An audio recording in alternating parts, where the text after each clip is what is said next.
আমি বলি আমার জামাইয়ের জন্মদিন আর আমার ননদিনী বলে আমার ভাইয়ের জন্মদিন। যার জন্মদিন আজকে রান্না হবে তার পছন্দের খাবারগুলো। ননদিনী তার ভাইয়ের জন্য রান্না করছে মাংস আর আমি রান্না করছি সাদা পোলাও। দেখা যাক কার রান্না বেশি টেস্টি হয়। সো হাই এভরিওয়ান, আজকে আমি আমার ননদিনীর সাথে রান্না করতে আসলাম। সারাদিন ভাইকে নিয়ে আমার সাথে ঝগড়া করে, ভাইকে সে অনেক ভালোবাসে, তার ভাই অনেক ভালো। তো আমি বললাম যে আমি তো তোমার ভাইয়ের বউ, আমি তো তোমার ভাইকে ভালোই বাসি না। মুখে মুখে ভাইকে ভালোবাসার প্রমাণ অনেক দিয়েছো, আজকে চলো আমার সাথে রান্না করবে, ভাইকে রান্না করে খাওয়াবে। বেচারে কিন্তু খেমতা বানাচ্ছে, বাটা মরিচ দিয়ে আজকে গরুর মাংস রান্না করবে। আর এখানে আমি বেগুন ভাজির জন্য বেগুন ম্যারিনেট করে রেখে দিব, এই জন্য মাখিয়ে নিচ্ছিলাম। আমি রান্না করে এক স্টাইলে আর আমার ননদিনী রান্না করে আর এক স্টাইলে। একটা ব্যাপার কি অদ্ভুত তাই না, এক একজন এক এক রকম ভাবে রান্না করে আর এক একজনের রান্নার টেস্ট এক এক রকম। আপনি কেউ বলতে পারবেন না আমি অমুকের খাবার খেয়েছি সেম তমুকের মতো, একটু হলেও চেঞ্জ পাবেন। তবে যে বা যারা খুব ভালোবাসা দিয়ে রান্না করে তাদের খাবার সবসময় মজা হয় খেতে। আজকে ওর রান্নাটা আমার কাছে একদমই ডিফারেন্ট লাগছিল। ও কি দিয়ে কি করছে আমি কিছুই বুঝতে পারছি না। আমি সবসময় মাংস মাখিয়ে মেরিনেট করে কিছুক্ষণ রাখি, দেন তেলে দিই। ও দেখলাম যে একদম মশলা কষিয়ে দেন মাংস দিয়ে দিচ্ছে। আমার ননদিনী খুবই ভালো মানুষ, সে যতক্ষণ বাসায় থাকে সবকিছু সে নিজে করে, কখনোই আমার অপেক্ষা করে না আমি কখন দিব, কখন সে নিবে, কখন সে খাবে। সবচেয়ে বড় কথা সে বুঝতে পারে যে আমি অনেক ব্যস্ত থাকি, তাই আমার প্রতি সে কোনো এক্সপেকটেশন রাখে না, যা ভাল লাগে তাই করে তাই খায়। যাই হোক, সে যা পারে করুক। আজকে আমার আর ননদিনীর হচ্ছে রান্নার কম্পিটিশন, দেখা যাক কে সবচেয়ে মজার খাবার রান্না করতে পারে। মনে মনে ভাবছে এই বেটি তো সারাদিন ভিডিও করে, সে কি আর রান্না করতে পারে। আমি সবকিছু গুছিয়ে নিয়েছি, এখন আমি সাদা পোলাও রান্না করব। তার আগে আপনাদের সাথে ছোট্ট একটা ভিডিও শেয়ার করব। কোন রকম ব্যায়াম এবং কোন রকম পার্শ্ব প্রতিক্রিয়া ছাড়া যারা প্রতি মাসে 5 থেকে 8 কেজি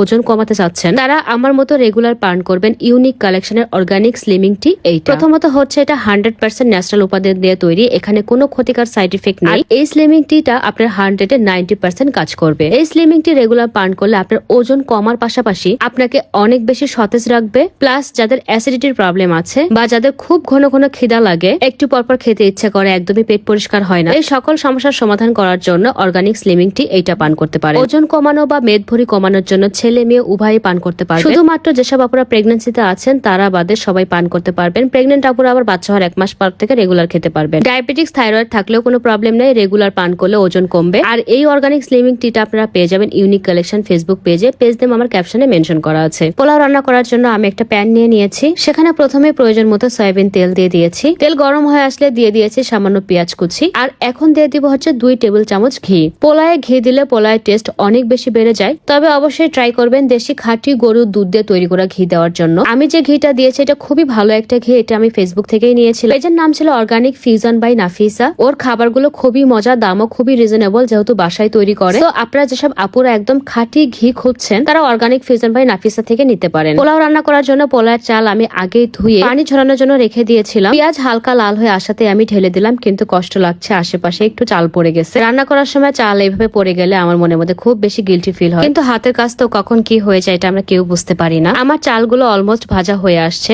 আমি এই ফাঁকে ননদিনীর রান্নাটাও একটু দেখছিলাম। আমি 100% শিওর মোবাইল টিপতে টিপতে সে ভুলেই গেছে সে একটা খাবার রান্না করছে এবং আমার সাথে সে কম্পিটিশনে আছে। একটু টেস্ট করে দেখি, হলুদ মরিচ লবণ কিচ্ছু হয়নি। আল্লাহ, আমি সবকিছু ঠিকঠাক করে দিলাম, বাকিটা দেখা যাক কি হয়। পোলায় আমি 1.5 কাপের মতো দুধ দিয়ে দিয়েছি, আর এখন দিয়ে দিলাম হালকা কুসুম গরম পানি। এখন নেড়ে চেড়ে ঢেকে দেবো, আর কিছুই করতে হবে না, অটোমেটিক পোলাও হয়ে যাবে। এভাবে পোলাও রান্না করে দেখবেন খুব তাড়াতাড়ি হয়ে যায় এবং খেতে খুবই মজা লাগে। পোলাও হয়ে গেছে গাইস, আমি খুব এক্সাইটেড, খুব সুন্দর ঘ্রাণ আসছে, এটা সবাই বলছে। দেখেছেন কত সাদা সাদা ফোলা ফোলা পোলাও হয়েছে, তবে এটা এখনো পুরোপুরি হয়নি। আমি একদমই লো আছে, আরো 5 মিনিট একদম চাপ দিয়ে ঢেকে রেখে দিব। এদিকে আমার ননদিনী কি কাহিনী করেছে দেখেন, মাংস রান্না করছে কিন্তু সুন্দরী কাট মশলা দেয়নি, কেমনটা লাগে বলেন। যাই হোক, খেতে লেগেই বুঝতে পারবো সে কেমন রান্না করেছে। এখন আমি বেগুন ভাজিগুলো করে নিচ্ছি, আর বেরেস্তা আমি আগে করে রেখেছিলাম, এটা আমি এখন পোলাওয়ের উপরে দিয়ে দিব। মোটামুটি আমাদের সব রান্না করা ডান হয়ে গেছে। প্রত্যেকটা রান্নাই খুবই সুন্দর হয়েছে, খেতেও খুবই মজা ছিল। তো এটা হচ্ছে আমার রান্না সাদা পোলাও, এটা হচ্ছে গরুর মাংস, মাংসটাও খেতে ভালো ছিল, কালার দেখে আপনারা বুঝতে পারছেন। আর এটা হচ্ছে বেগুন ভাজি। এই প্রত্যেকটা খাবারই অভির অনেক বেশি পছন্দ। প্রিয় মানুষের জন্মদিনে তার পছন্দের খাবারগুলো খাওয়ানোর আমার অনেক বেশি ইচ্ছা ছিল। আলহামদুলিল্লাহ আমি পেরেছি। খাবার খেয়ে সে খুব খুশি হয়েছে। সবাই ভালো থাকেন, টাটা এন্ড টেক কেয়ার।